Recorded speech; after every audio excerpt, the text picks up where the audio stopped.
Hi guys, welcome to my channel HP OmniBook Ultra 14. How to download the driver. So first, how to download audio driver.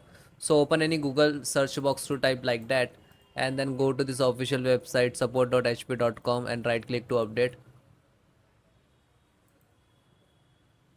Scroll down, then select the operating system and then click to submit. Scroll down, you can see.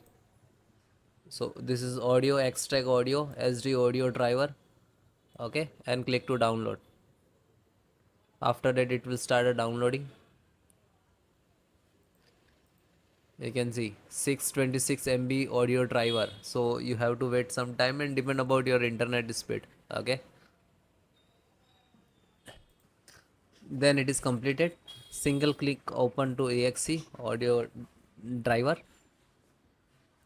After that it will come like SD audio driver, and then click to next. I accept. Next. Next. Now it is installing, so it will be 2 to 3 minute to installation.